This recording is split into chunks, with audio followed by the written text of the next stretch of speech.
as ever, excuse the absolute state of me. I've got no makeup on. I don't know when I last washed my hair, but yeah, I just had a random burst of energy and thought I would do a quick video. So about 3 weeks ago. Yeah, I think it's probably about 3 weeks ago now. Might be two. I don't know, 2 or 3 weeks ago. Finally had our appointment with the doctor, but the first one, the first one got cancelled when I was really, really poorly. Um, so I couldn't go in. And then this time it was meant to be a face-to-face appointment, and then they had COVID cases in the twin school. So I literally had to ring them on that day and say, well, I don't know, it's all a bit of a grey area at the minute, isn't it? Because I rang and said, look, there's COVID cases in the twin school. They've been identified as in close contact with COVID. And the receptionist said, oh, do you still want to come in? And I was like, well, no, because surely if they've been in contact, then I've been in contact with them, and there's no guarantee that there's not COVID in this household right now. So yeah, I said, no, we'll just change it to a telephone consultation, which they're not my favourite. I don't really like doing things by phone. But yeah, so she rang me, and it was bizarre because it was made for both of us. So it was for myself and Ella. I didn't make it because I'm horrendous at making phone calls. So it was Rob who'd originally spoken to on the phone and booked it. Originally I did a wellbeing online form, and then it only because it'd been cancelled a couple of times. Then it ended up being me and Ella together. So my concerns with Ella's anxiety and that kind of thing, and we'll start with Ella's and then we'll go to mine after. So Ella's, she was so dismissive. I was really, really surprised, and I nearly hung up on her a couple of times because the pure ignorance. I thought by going for one of the younger GPs, because when I first took Jaden, when he wasn't talking, wasn't listening, wasn't understanding, and all that kind of thing, and he was 20 months old, my GP was really, really dismissive. So I had like reservations about it with Ella, but I thought, no, if I go for like the younger one, more recent training, all that kind of thing, then maybe we'll be okay. Mental health and all those kind of things, you'd have thought, a lot more talked about, a lot more training in theory these days. No. Her first comment was, because obviously they ask in terms of school, and obviously her old schools were a fair bit of her anxiety, but this school haven't really seen a huge amount. She needs encouragement to go in the morning, shall we say, but she's not too bad once she's there, as long as she has her little routines. She goes to the toilet when she first goes in. But yeah, she's coming home increasingly upset with things that have happened at school, and I'm constantly having to kind of talk to them about things. Recently her biggest thing is death, not herself dying, but like anybody talking about anybody else dying and that kind of thing is a huge trigger to her. And they did about Martin Luther King a few weeks ago, and she was absolutely distraught when she came home because they talked about, I don't really know the story, but yeah, they talked about him dying or something, or I don't know, death in, it was Black History Month, and there was like talk about people being killed and that kind of thing. She was absolutely beside herself. But in general, they don't see it. They acknowledge what I say, but they don't see it as such. So yeah, sorry, rambling. The thing I was shocked at first was she kind of said, well, no child can be that different at home to in a school setting. Okay. And then she said, you're unlikely to get any kind of diagnosis or anything without school support.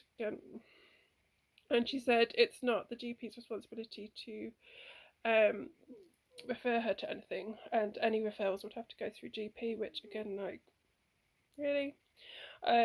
She kind of asked like what I was hoping for, or and I kind of said, to me, there's signs of autism. I'm kind of like, I don't know, like I'm not completely sure. So then she's like, well, maybe she's just copying things from, it's learned behaviour from her brother. No, definitely not. Like, they could not be more different if they tried. So definitely not any kind of like things that she's copying from Jaden. Anxiety wise, obviously, because I struggle massively with anxiety, she didn't say those words. If she just said that, then I probably would have hung up. Like, I don't like to think that I've passed my anxieties on to her, and I try to obviously like not show my anxiety as much as physically possible. I think more likely ADHD. The referral I was hoping for was community paediatricians, and no, I mean, it would be a huge wait anyway. I think like or Jaden's not been seen by community peds since 2019. So yeah, that was the referral I was hoping for, was kind of community paediatrics, and then kind of see what they thought, gather some evidence, and then maybe go down ADHD route, possibly. Not completely sure, but there's something more than just a little bit of anxiety. It's not just, you know, your basic separation anxiety or anything like that. It's day and night, 24/7 anxiety. So yeah, then I kind of I just wanted to get off the phone. So then she was like, "Now let's talk about you," and I was kind of like, "No, it's fine. I'll rebook a face-to-face appointment." She was like, "Well, is it regarding, you know, something similar?" And I said, "Yeah, it's for an adult autism assessment." And she said, "Oh, that's fine. You just have to fill a form in." What? So for my daughter, there's absolutely nothing. She said, oh, the one thing she did was she was like, this family front door or something. She said, Camps wouldn't want to know with Ella, blah blah blah. Yeah, but with me, she was like, oh yeah, I'll just send you over a form. You fill the form in, I'll send it off, and that's the referral done. It's a long wait, but that'll be the referral done. She just asked me literally like the most minimal, you know, why do you think you're autistic? And I said, obviously through Jaden's journey, so many things, you know, like food, rigidities, changing routines, noise, like so many things that I struggle with that I've only really realised over the last couple of years. I just went, yeah, that's fine. I was like, but you don't. So what does mean? That's, you completely believe that I'm autistic, but me saying we need help for my daughter in some direction, I'm not completely sure which, but you know, I just want to get the ball rolling in something. Absolutely not. Surely, if children got the help, this is what is so frustrating. Like, I don't particularly need. I want the diagnosis for a lot of reasons, mainly like just peace or like acceptance, the fact that like I know it anyway, but I just feel like, yeah, for knowing it anyway, like I feel so much more at peace with myself. But I think just having it in writing, there's no specific goal, there's nothing that I particularly need help with. I've always had anxiety and depression and things anyway, but I just think like it will, yeah, it'll explain a lot of things and it would help. Whereas with Ella, like the mental health services are so overwhelmed. Surely like helping children when they're this age rather than letting it get to crisis points, that to me, you know, the younger you can help them the better, and then it won't get so severe. So yeah, I've tried going back to school and they don't particularly want to know regards with Els, so I have a bit of a nightmare with that one. So I'm just at the minute kind of doing a bit of a diary of evidence, so that at some point I'll go back to the GP and just keep pushing the GP until we do actually get, or try a different GP until we do get just community peds referral, I think is the first instant, and then I don't know, maybe some kind of psychologist or something that can signpoint which way she thinks it should go, because I mean it could be autism, it could be ADHD, it could be neither, but my gut feeling is well, the kind of ADHD side of it, because she's very, the things that her old school kept niggling about, or like what they were constantly criticizing, one thing is, but they were things which are very ADHD, which like I came completely oblivious to this, and then at that parents' evening when I made that decision to pull her out or pull them both out of the school, it was that she didn't listen, that she kept asking for things to be repeated, she wasn't taking things in, which obviously can just be anxiety, but then like her brain goes at 100 miles an hour all of the time. Like if she does a picture, writing, anything, like she'll do it in like 2 seconds flat, and like she can't, if you say like this is what her old school kept trying to say to her, but they weren't saying it in a nice way. They were quite critical of her, as if she wasn't trying, like she was rushing, blah blah blah. I'm like, that's just her brain. Like everything is 100 miles an hour, and like losing things. My God, she loses her glasses like 100 times a day. Like she's just a whirlwind, bless her. So yeah, my gut feeling is ADHD, but we will see.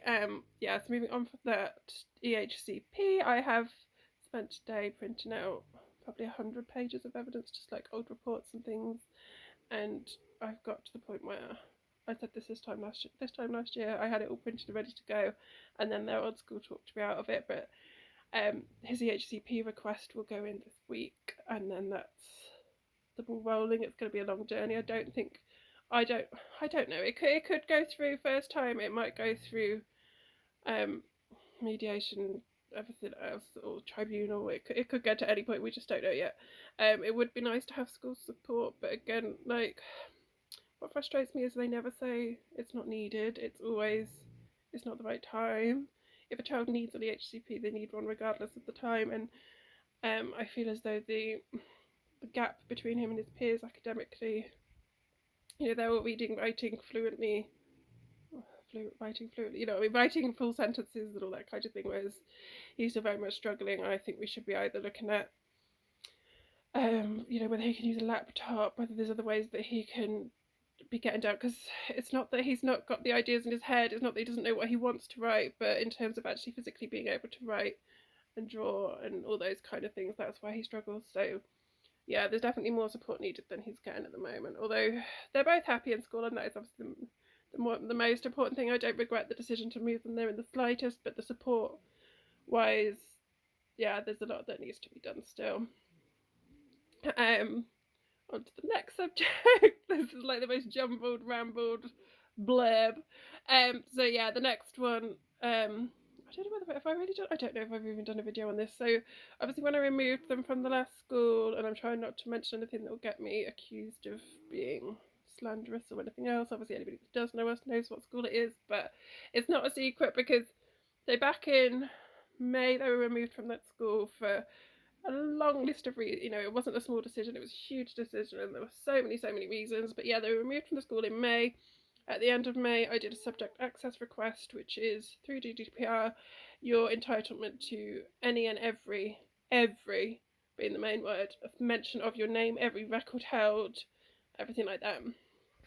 So they had 30 days to respond, and they came back with a laughable, nothing. You should get files and files of information, and there was I think there was a total of 16 items or something, but they were all just the most basic things that I'd seen 100 times. There was nothing, no internal communications, no nothing. So the number of times I'd raised concerns regarding things, so there must have been internal conversation. If I've gone to the Senko, then she needed to then question the teacher over regarding the way she'd spoken to me on a few occasions. I'd reported her for the teacher, the Ella's anxiety, all those kind of. There must have been internal conversations that can't all have just been verbal. There must have been some kind of paper trail. Targets. There was nothing regarding how Ella was doing academically whatsoever. There was basically just nothing. So I reissued it in September because the way it fell right in July, as the summer holidays were starting. So I reissued it in September with the reminder of how important it was. It's the law, blah blah blah, you need to do this, and they did not respond at all for a week. So once that week had passed, I passed it on to the headmaster, emailed the headmaster and said, look, do you understand how serious this is? This needs to be addressed. And he clearly had not even read my initial request, because I was quite specific when I made the when I issued the subject access request. I was quite specific in Ella's anxiety, how she was doing academically, how she was struggling, why these things weren't addressed, why she wasn't helped, and then of course Jaden, what support was and wasn't in place for Jaden. So he came back and was like, well, what specifically was it you wanted to see? Doesn't matter what I specifically want to see. I want to see everything, which is legally what I'm entitled to. And B, you've clearly not even bothered to read it, never mind to look into it. So they came back saying, well, we don't think there is anything else. I was like, do you understand how serious this is? This is your last chance, essentially, to reconsider. And they still came back with, I think, one most irrelevant conversation between them and CCN saying something like, we think we've got the wrong number for Jaden's mum, and that was it. And then by that point I was fuming, so I sent him a bit of a rant saying, look, essentially this is disgusting, the way that you treated my children whilst they were in your care is disgusting, and I've given you multiple occasions now to give your side of the story as to why they were treated like that and your reasoning behind things, and you've chosen to as far as I'm concerned, intentionally withhold information from me. And he came back with, if you would like to, you can make a formal complaint, and here's the link to do it. And that was it. So that was the point that we're at. I have made a formal complaint through, I can't remember what it's called, but through the official thing regarding subject access requests, because it is the law. So he has essentially broken the law by refusing to give me any more information. And then today I have also done it through Ofsted in terms of it being a safeguarding issue, because I've taken advice from quite a few different people, but somebody I spoke to last week said because the waiting, the doing it the official way, they said it won't even get looked at for at least 3 months. So any information that I do eventually receive to help support like Ella do the GP and that kind of thing, it's going to be like months and months and months. So yeah, I've now done it through Ofsted as well, just to say either they are not keeping any records, which is just as big a concern, or they are intentionally hiding information, and either way it's disgusting. So hopefully on the Ofsted website I sent them quite an essay, and it said am I happy for my complaint with my name to be shared with the school and that kind of thing. So yeah, I don't know how long that will take, but hopefully I'll get something back one way or another regarding what on earth has gone on.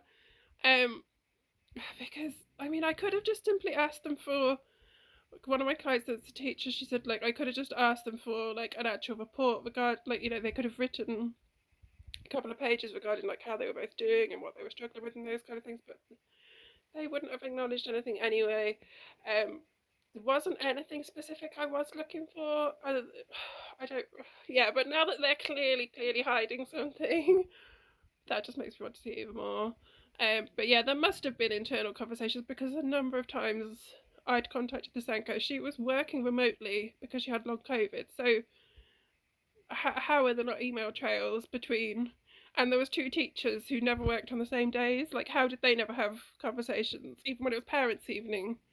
The teachers must have sat down together at some point and jotted down notes of what they were going to say, or, you know, compared notes of how they both felt about things. So yeah, as always, it's battle on. I've got a telephone conversation with my GP on the 16th of November, which is to do with my autism referral. So hopefully it will all have been accepted. If not, they might just want to ask me a few more questions. I don't really know. Yeah, then EHCP, Jade's request going in this week, which actually coincides with the fact that he has parents' evening on Thursday, or they both do. And then, yeah, Ella, I'm just kind of compiling evidence for going back to the GP. So, as always, busy, but that's just what we're used to now.